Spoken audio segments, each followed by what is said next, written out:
here! Get me out of here, man! What the fuck you mean, nigga? Get me the fuck out of here! Man, get me the fuck out of here! Let me get my... We're taking you inside a courtroom for a truly difficult sentencing. This is the case of Dennis Welk, facing judgment for egregious crimes. Back on May 14th, Welk pleaded guilty to 2 counts of sexual battery, both serious third-degree felonies. Now, after pre-sentence reports and victim impact statements, it's time for the court to decide his fate. Thank you, Your Honor. We are present in the state of Ohio versus Dennis Welk in case number 25-CR-206. The defendant is in court represented by counsel. We were last here on May 14th where the defendant pled guilty to count 5 and count 6, both being sexual battery felonies of the 3rd degree. At that time, the court referred the defendant for a pre-sentence report and victim impact statement. Those reports have been completed and the state is prepared to proceed with sentencing. Mr. Watson. Thank you, Your Honor. May it please the court. I'm going to be brief. Welk's defense attorney acknowledges the heinous nature of the crime, highlighting that the victim was a minor, a child who, as he puts it, almost surely didn't fully understand what was going on with someone she was supposed to trust. This was a heinous crime, Judge. This was horrible in a lot of ways, but most importantly, because this was a minor child who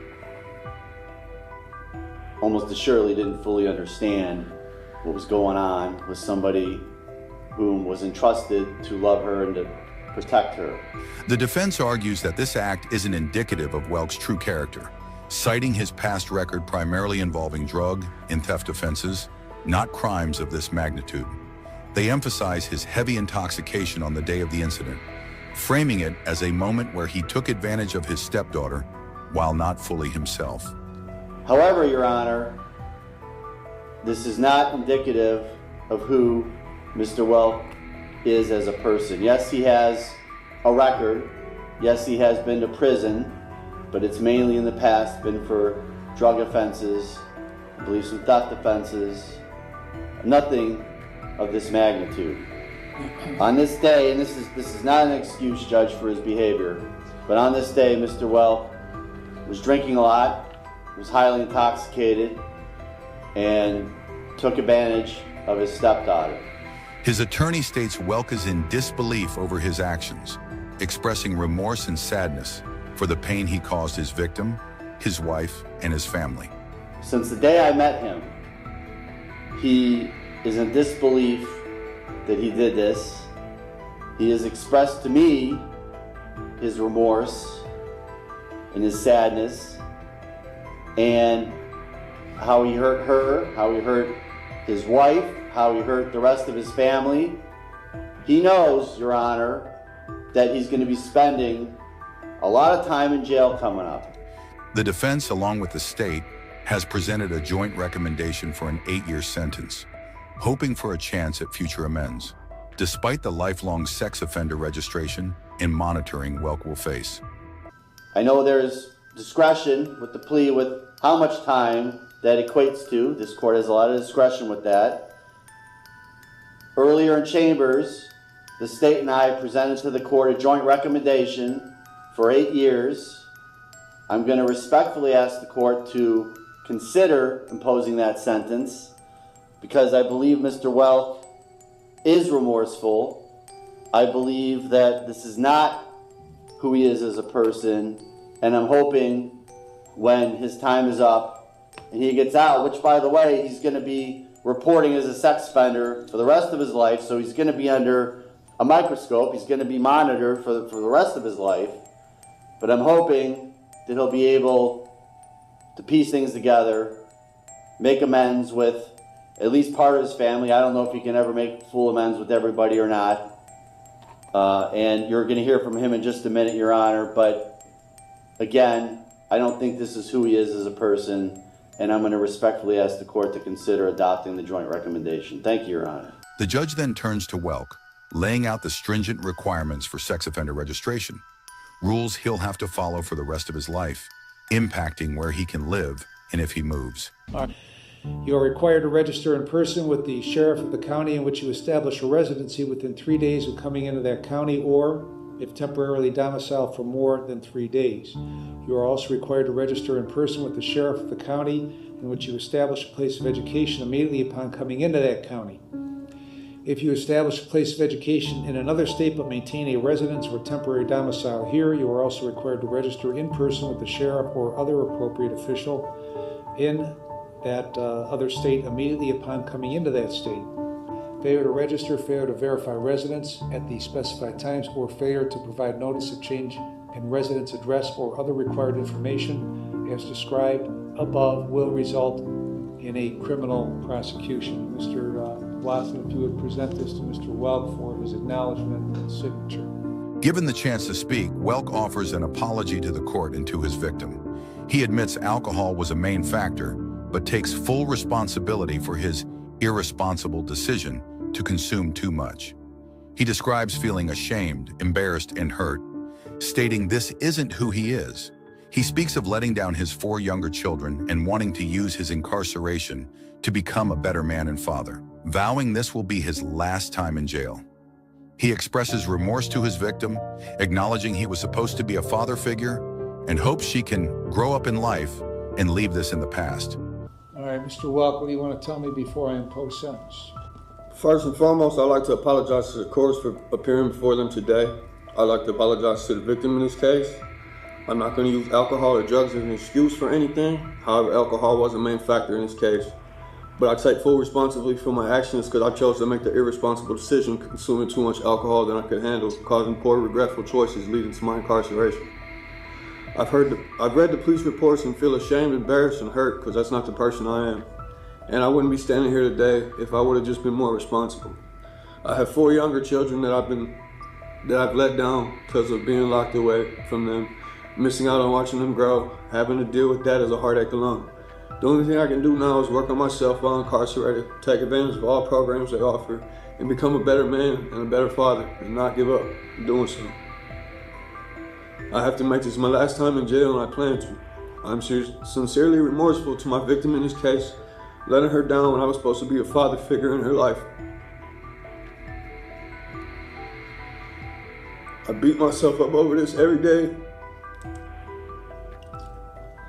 Over this, wishing I could take it all back. I just hope she can grow up in life and leave this in the past, and that it doesn't affect her future. Again, I'm sorry to everyone I caused pain to in this case. However, the prosecutor quickly challenges Welk's sincerity. While the defense claims remorse, the prosecutor points out that Welk told his pre-sentence report interviewer he didn't believe he did anything wrong and wanted to go to trial. Ms. Alessi? Thank you, Your Honor. One thing that the defendant said today in court, and even in his pre-sentence report, that stood out to me is that he was supposed to be a loving and caring father. And I couldn't agree more with that. He should have been someone that the victim could trust and rely on for protection and guidance. And instead, he used his role as a parental figure to manipulate her, exploit her, and violate her. And while there is a jointly recommended sentence here, the state believes it's essential to highlight not only what the defendant did pre-indictment, but also what he did after his arrest in this case.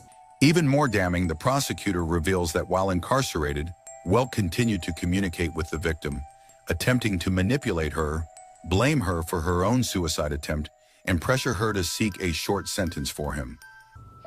While incarcerated, he continued to communicate with the victim while in the Lake County Jail. He attempted to guilt and manipulate her by blaming her for her own suicide attempt at the East Lake Jail. He pressured her to express her feelings to law enforcement about him, or her desire for him to only receive a short sentence. He spoke of wanting to attend counseling together. He emphasized they were a team and told her he loved her, despite being her abuser, despite doing what he did here. Recorded calls reportedly show the victim crying, illustrating the ongoing emotional harm caused by his manipulative behavior. And during several of these recorded calls, you can hear the victim crying, further illustrating just the ongoing emotional harm caused by the defendant and his conduct. This behavior demonstrates his continued disregard for the well-being of the victim, his family, and his ongoing efforts to control her and manipulate her. The prosecutor emphasizes Welk's lengthy criminal history, 4 prior prison terms and 5 felony cases, all supporting the need for a significant term of incarceration, pushing for the agreed-upon 8-year sentence. The defendant today in court said he's remorseful, but in the pre-sentence report, he didn't believe he did anything wrong, and he wants to take this to trial. So I'm not sure what this court can believe. He has a lengthy criminal history, including 4 prior prison numbers and 5 felony cases. And all of this, I think, supports the need for a significant term of incarceration, and respectfully ask this court to impose a jointly agreed sentence of 8 years. Thank you. The judge directly confronts Welk about his contact with the victim from jail, which Welk attempts to explain away, saying he called his wife and the victim answered. Thank you. Why did you call her after you were in jail? Because I was told by the detective I was allowed to. Okay. I didn't call her, I called my wife and she answered the phone. All right. And what contact did you have with her about retracting her statement or modifying her statement? It wasn't retracting. We talked about counseling, going to counseling and stuff, because that was something that they was talking about making them do, and something she said she didn't want to do. The judge unequivocally states that any such contact, directly or indirectly, was wholly inappropriate and further evidence of him trying to take advantage of the victim. Well, trying to, whether directly contacting her or contacting her through your wife, was wholly inappropriate. And it was further evidence of you trying to take advantage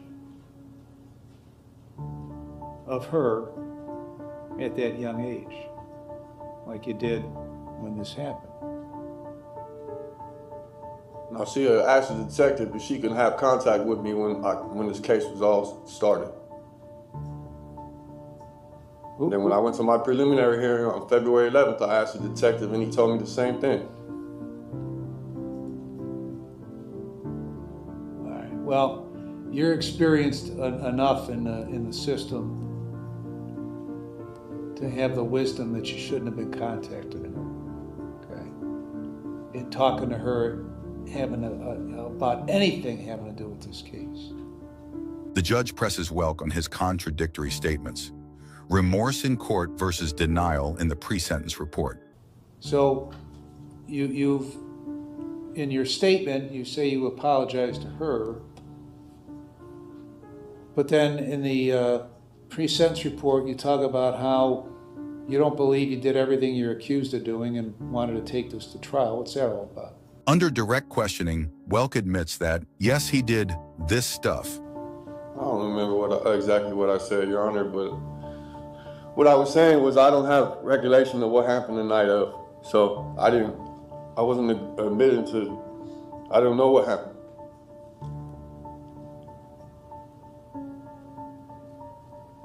So did you or didn't you do this stuff? Yes. The judge then details Welk's extensive criminal history, a lifetime of offenses culminating in these worst crimes. And I gotta tell you, it doesn't get much worse than this kind of stuff. I understand. And I would note in the record that in 2009 or 2010, you were sentenced to prison on a burglary, released on judicial release, and then returned to prison after a violation of the judicial release. And you were released January 7th of 13. You went back to prison on another case on May 1st of 13 and got out in August. Went to prison on an attempted burglary, trespass in a habitation, breaking and entering, June 23 of 16 through August 5 of 18. A whole bunch of theft offenses between that last prison sentence and where you are today. So We've had a lifetime of criminal activity, but none worse than what has occurred here. So I've reviewed the pre-sentence report and a victim impact statement. After considering all factors, including the joint recommendation, the judge sentences Dennis Welk to 60 months on count 5 and 60 months on count 6 to be served consecutively with credit for 143 days already served. I've considered what you have said, what counsel has said, and I've also considered that they've made a joint recommendation of 96 months in prison.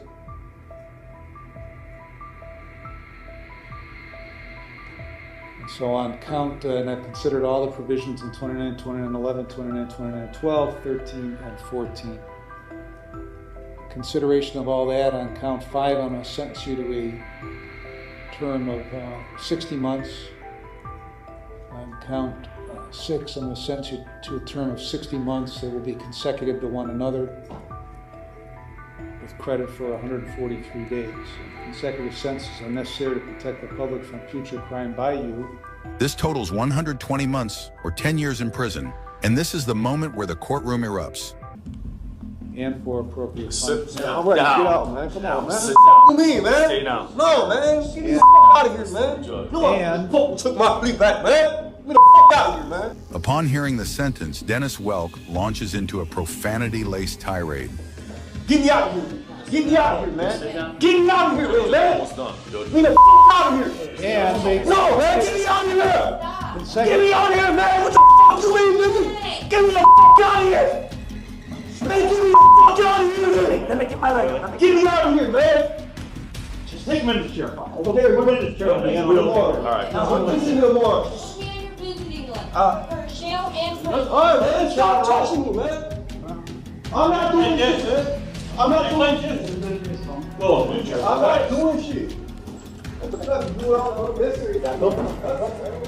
His violent outburst underscores the very danger the judge cited in imposing consecutive sentences, the need to protect the public and ensure appropriate punishment proportionate to his conduct and history.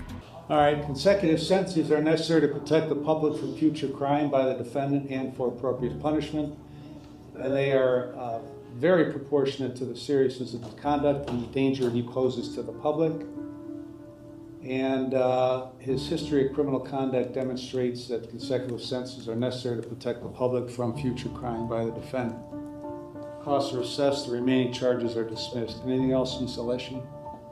No, Your Honor, thank you. Mr. Watson? Nothing further, Your Honor. All right, we're adjourned. All right. Despite the initial joint recommendation,